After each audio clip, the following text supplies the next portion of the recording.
तो जय हिंद दोस्तों, welcome back to my channel Pandit Rajat Gautam. तो आज की वीडियो लेके आया हूँ बहुत ही ज्यादा इंपॉर्टेंट, क्योंकि बहुत सारे भाई लोग कमेंट थे कि सर जॉब नहीं लग पा रही है, कभी 1 नंबर से रह जाते हैं, 2 नंबर से रह जाते हैं, या एग्जाम क्लियर नहीं हो रहा है, फिजिकल क्लियर नहीं हो रहा है, बहुत सारी गड़बड़ हो जाती है। तो जितने भी भाई लोग हैं डिमोटिवेट हो जाते हैं कि अब हम तैयारी नहीं करेंगे। 1 भर्ती देखी, 2 भर्ती देखी, बस थक के बैठ जाते हैं कि अब तैयारी नहीं करेंगे। तो भाई ऐसा नहीं होता, ठीक है। डिमोटिवेट नहीं होना है। आपके लिए जीता जागता उदाहरण लेके आया हूँ, ठीक है। 1 नौकरी नहीं, 2 नहीं, पूरी 5 नौकरी जिसने पाई है। सर ने 5 नौकरी, पूरी 5 नौकरी पा चुके हैं, और 5वीं जॉब है इनकी CISF में प्रेजेंट में ऐसा ही है, और दिल्ली में पोस्टेड है, ठीक है। तो अब जानेंगे सर के द्वारा सर की जर्नी कैसी रही। तो चलिए करते हैं स्टार्ट। तो सर अपना सबसे पहले परिचय दीजिए। हेलो दोस्तों, मैं sub inspector Narendra Kumar CISF में दिल्ली में भी पोस्टेड हूँ। मेरी जो जर्नी है सब इंस्पेक्टर तक आने की वो बहुत लंबी है, और ये संक्षिप्त में ये है कि ये मेरी 5वीं जॉब है। इससे पहले मैं 4 अलग अलग प्रकार की नौकरी छोड़ रखा हूँ। ये मेरी 5वीं जॉब है। ओके, तो सर ये बताइए कि SI की रैंक तक आने के लिए आपको कितने एग्जाम देने पड़े, और किस प्रकार से आप SI रैंक तक आए, थोड़ा हम तो बिल्कुल डिटेल में बताइए। SI एग्जाम देने के लिए आप तो सबसे पहले डायरेक्ट SSC के थ्रू देंगे और आ जाएंगे, लेकिन मेरी अपनी जर्नी ऐसे है कि मैं पहले एज ए कांस्टेबल BSF में भर्ती हुआ, उसके बाद हेड कांस्टेबल मिनिस्ट्रियल CRPF में भर्ती हुआ, उसके बाद वापस हेड कांस्टेबल मिनिस्ट्रियल बोलते हैं क्लर्क के पोस्ट को, हेड कांस्टेबल क्लर्क को वापस से जो मिनिस्ट्रियल BSF में हुआ, उसके बाद सब इंस्पेक्टर इन BSF, उसके बाद ये 5वीं हमारी सब इंस्पेक्टर इन CISF। अच्छा, तो मतलब काफी लंबा स्ट्रगल रहा है सर आपका, है? हाँ। तो मतलब जैसे आप कांस्टेबल में भर्ती हुए तो वहां पे रुके क्यों नहीं आप? जैसे आप लोगों को लगता है कि एक छोटी जॉब मिल जाती है तो वहां पे रुक जाते हैं कि अब कुछ नहीं करना, नौकरी मिल गई, अब बस चलता रहेगा। नहीं, मेरा ऐसा लगा था कि जो मेरा स्टडी था, जितना मैं पढ़ता था या मेरी पढ़ाई में जो रुचि थी, जो नौकरी थी, मेरे को लगा नहीं यार ये मेरे लिए सूट नहीं कर रहा है। मैं ग्रेजुएट करके गया था और मैं पहले से ही कंप्यूटर सिखा हुआ था। मेरी टाइपिंग आती थी, हिंदी टाइपिंग, इंग्लिश थी। मेरी टाइपिंग जो हिंदी की थी वो 40 थी और इंग्लिश की 60 तक गई थी। अच्छा। मतलब पहले जनरली लोग 35 और 35 तो मांगता है हेड कांस्टेबल मिनिस्ट्रियल के लिए, लेकिन मेरी 40 थी, 45 थी, और लास्ट तक तो मैंने जब बहुत ज्यादा प्रैक्टिस किया तो 60 तक पहुंचा दिया था इंग्लिश की, और हिंदी की थी मेरी 45 तक थी। अच्छा, तो सर जो उम्मीदवार हैं, जो परीक्षा की तैयारी कर रहे हैं जो लोग, तो उनके लिए क्या कहना चाहोगे आप? मैं 2 चीज के लिए बोलूंगा। जो कांस्टेबल में तैयारी करना चाहते हैं उनके लिए अलग गाइडलाइन है, जो क्लर्क की पोस्ट के लिए तैयारी करना चाहते हैं उनके लिए अलग गाइडलाइन है, जो एज ए सब इंस्पेक्टर तैयारी करना चाहते हैं उनके लिए अलग है, और यदि कोई UPSC की तैयारी करना चाहते हैं उसके लिए अलग है। UPSC पे मैं ज्यादा नहीं बोलूंगा, क्योंकि मैं खुद नहीं क्रैक किया तो लोग बोलेंगे कि खुद तो क्रैक नहीं किया। जैसे लोग पढ़ाने वाले तो बहुत ऐसे हैं जो पढ़ाते हैं, UPSC क्रैक नहीं किए हैं और पढ़ा रहे हैं, अच्छी गाइडलाइन दिए हैं। लेकिन मैं BPSC तक का एग्जाम दिया हूँ, उसके पूरे सब्जेक्ट के बारे में और इसके बारे में बता सकता हूँ। अच्छा, तो सर वाह, मुझे बहुत बड़ी बात है सर। आज के दौर में स्टूडेंट को एक गवर्नमेंट जॉब नहीं मिल रही, और आपने 5 जॉब ले ली, ठीक है। तो इसका क्या रीजन रहा? आपको क्या लगा कि मैं 5 जॉब ले रहा हूँ? मतलब आप अब भी रुकना चाहते हो या अब भी आगे बढ़ना चाहते हो? देखो, आज के डेट में मैक्सिमम लोग कोचिंग की तरफ बढ़ रहे हैं, और यदि मैं बोलूं कि मैं 8 घंटा या 10 घंटा BSF में ड्यूटी करके मैंने टाइपिंग का प्रैक्टिस किया या फिजिकल का प्रैक्टिस किया या फिर है जो अपना स्टडी किया, तो लोग यकीन नहीं करेंगे। यदि मैं आज बोलूं कि सर मैं तो 5वीं नौकरी मेरी है, तो लोग बोलेंगे अरे ऐसा ही सट्टे मार लेता है। लोग नौकरी लगने के बाद है जो बिल्कुल लोग बोलते हैं कि सट्टे मार देता है, ऐसा ही लगता है। लेकिन मेरे पास 5 नौकरी की ज्वाइनिंग लेटर है। यदि आप चाहो तो मैं पहले चाहूंगा कि एक बार मैं दिखा दूं, ताकि आज के युवाओं को लगे कि नहीं ऐसा हो सकता है, और उसके बाद मैं यदि गाइडलाइन दूंगा तो शायद मेरी गाइडलाइन को मानेंगे कि एक सिपाही की भर्ती के लिए क्या मिनिमम एलिजिबिलिटी क्राइटेरिया है और कैसे तैयारी करना है, एक क्लर्क की पोस्ट के लिए क्या तैयारी करना है और कैसे करना है, एक सब इंस्पेक्टर के लिए क्या तैयारी करना है और मिनिमम क्राइटेरिया कैसे, मतलब मिनिमम क्राइटेरिया क्या है। तो सर अभी भी कुछ हमारे भाई लोग जो वीडियो देख रहे हैं वो भी अभी भी यकीन नहीं होगा कि आपकी ये 5वीं जॉब है। तो हमारे सर अपने मतलब सबूत के तौर पे अपने पुराने ज्वाइनिंग लेटर जितने भी जितनी भी जॉब पाई है वो सारे ज्वाइनिंग लेटर दिखाने वाले हैं, जिससे आपको भी लगे कि हाँ सर सच बोल रहे हैं। नहीं तो बहुत सारे लोग सोचते हैं कि नौकरी पाने के बाद सब लोग कुछ भी बोलते हैं, ऐसा कुछ भी नहीं है। तो सर दिखाइए मुझे, स्टार्ट करिए। ये देखिए, ये बीएसएफ का ज्वाइनिंग लेटर तो मैं काफी खोजा, नहीं मिला। देखिए अब पुराना भी है, ओके। तो खोजा था तो एडमिट कार्ड मिला है। बीएसएफ सीमा सुरक्षा बल का ये एडमिट कार्ड है सर का, तो ये देख लीजिए। ठीक है, सर के पास सबने बड़ा सवाल के रखा है। तो सर नेक्स्ट है सेकंड नौकरी number 2, head constable ministerial in BSF, जिसको हेड कांस्टेबल क्लर्क बोलते हैं। ये दूसरी नौकरी है, ये आप देख सकते हैं, लोगों को अपने व्यूअर को दिखा सकते हैं। बिल्कुल बिल्कुल, जूम करके इनको दिखाइए, जूम करके दिखाइए, ताकि लगे कि मेरा ही नाम है या किसी और का। मेरा नाम पढ़ा दीजिए कम से कम, बिल्कुल बिल्कुल, ताकि लगे कि जो हाँ इन्हीं का नाम है। ठीक है, बिल्कुल सर। इससे मुझे लगता है बहुत सारे युवा जितने भी हैं मोटिवेट होंगे। सर नेक्स्ट ये एडमिट कार्ड है हेड कांस्टेबल मिनिस्ट्रियल इन सीआरपीएफ,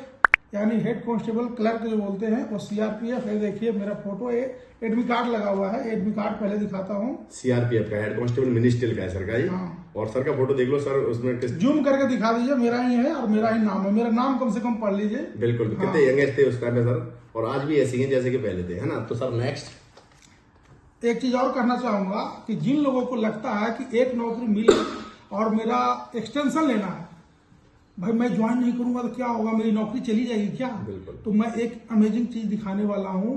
मेरे पास सीआरपीएफ का 3-3, 4-4 ज्वाइनिंग लेटर आई थी, लेकिन मैं बोलते गया कि मेरे को अभी नहीं करना है। यानी मैं एक्सटेंशन लिया, मैं एप्लीकेशन लिख देता था कि मेरा कोई भी पर्सनल रीजन दिखा देता था। जिनको लगता है कि एक ज्वाइनिंग लेटर आ गई और मेरा पैर टूट गया या और कुछ तैयारी करनी है और मैं कैसे करूं, तो मेरे पास 4-4 joining letter head constable clerk post CRPF का है। लेकिन मैं वहां गया नहीं, क्योंकि वो मेरा तैयारी का पीक पीरियड था। मैं सोच रहा था कि मैं जाऊंगा, केरला में मेरी ज्वाइनिंग थी, और यदि ज्वाइनिंग करने चला जाऊं तो मेरी तैयारी रह जाएगी, मैं जाऊं ना जाऊं, क्योंकि उसी समय हेड कांस्टेबल मिनिस्ट्रियल यानी हेड कांस्टेबल क्लर्क बीएसएफ का भी आने वाला था। एग्जाम दोनों दे दिया था, आगे पीछे आने वाला था। तो ये रहा ज्वाइनिंग लेटर नंबर 1। देखिए मेरा नाम होगा, फर्स्ट में नाम दिखाइए रजत जी, अपने व्यूअर को दिखाइए। बिल्कुल बिल्कुल, और जूम करके मेरा नाम दिखाइए। Joining letter number 1 number joining number 1 है। इसके बाद हाँ, ये है joining letter number 2, head constable clerk in CRPF. बिल्कुल, दूसरा ज्वाइनिंग लेटर आया था। हाँ, जूम करके दिखाइए इसको भी। बिल्कुल बिल्कुल बिल्कुल।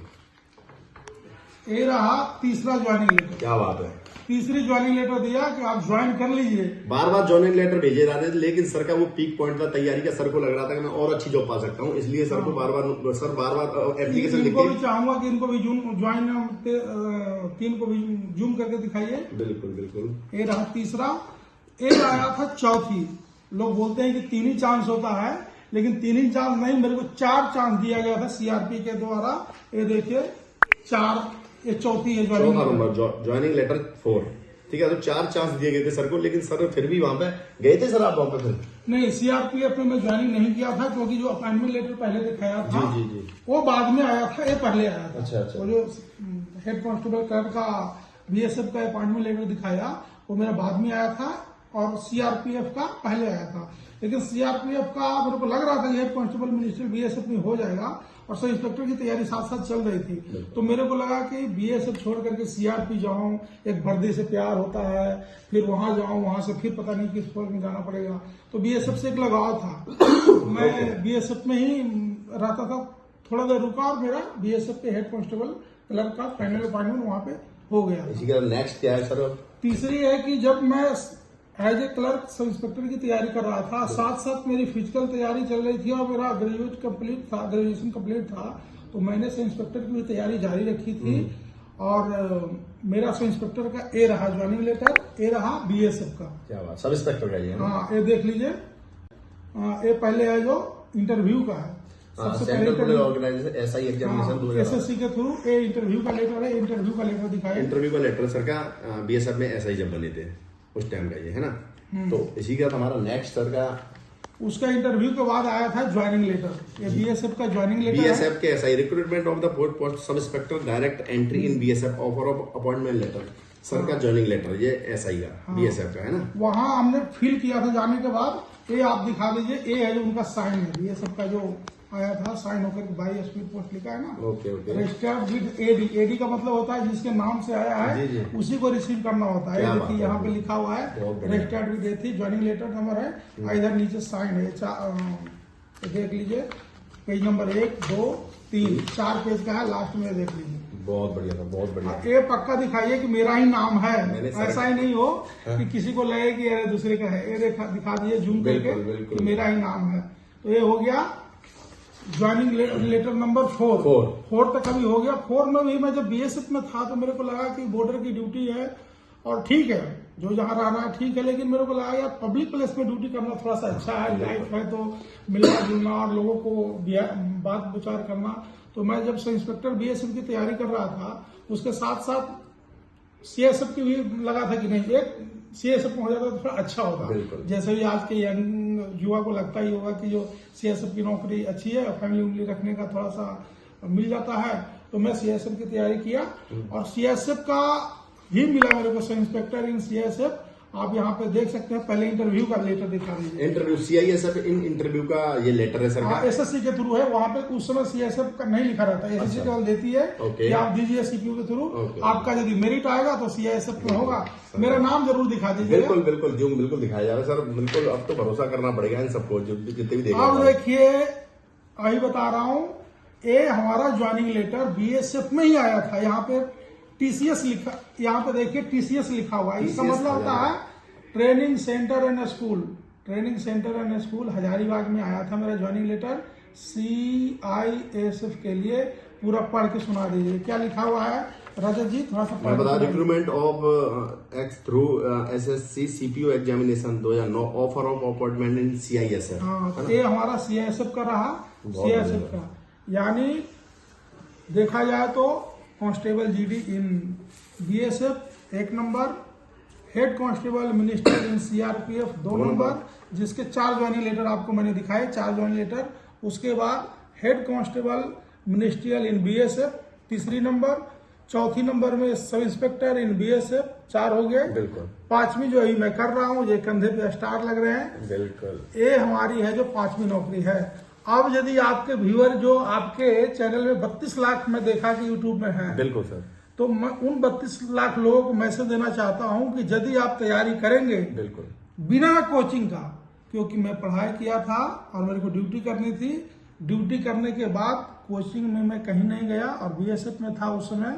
बॉर्डर पे आपको सबको पता है कि कोचिंग कहाँ मिलेगी, क्या कहाँ जो पब्लिक प्लेस मिलेंगे, कुछ नहीं। तो मैंने सेल्फ स्टडी करके अपने लेवल पे और अपना एग्जाम निकाला है।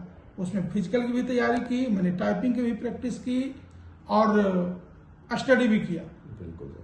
तो आज के टाइम में होता है ना सर, जैसे भर्ती हो गई मान लो जीडी में, तो वो अब तो फिर फौज में आने के बाद या किसी भी जॉब में जाने के बाद उनको लगता है बस अब आराम कर लो, बस हो गया, यहीं पे रुक जाना चाहिए। मैं तो रजत जी आपको बोलूंगा, बिल्कुल, आप एज ए कांस्टेबल हैं, बिल्कुल बिल्कुल, मैं आपसे भी चाहूंगा कि हेड कांस्टेबल मिनिस्ट्रियल के लिए, सब इंस्पेक्टर के लिए तैयारी करें। नहीं तो आपको लगता होगा सर एक बार नौकरी कर लिया, या लाखों आपके ऐसे व्यूअर होंगे जो कहीं ना कहीं जॉब कर रहे होंगे। हो सकता है कि प्राइवेट में ही कर रहे हो, हो सकता है सरकारी में कर रहे हैं, तो उन्हें लगता है कि जॉब करके नौकरी करना, तैयारी करना कैसे संभव है। उसके लिए मैं आपका जीते जागते उदाहरण है कि आप नौकरी करके, और फोर्स से हार्ड कहीं नौकरी नहीं होती।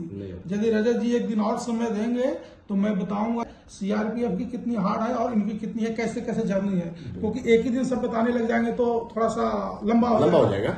और यदि अगले बार आप मौका देंगे तो मैं बताऊंगा कि मेरी ये तैयारी कैसी कैसी रही। अभी तो केवल संक्षिप्त में मैंने ये बताया कि मेरा इतना इतना ज्वाइनिंग लेटर आया।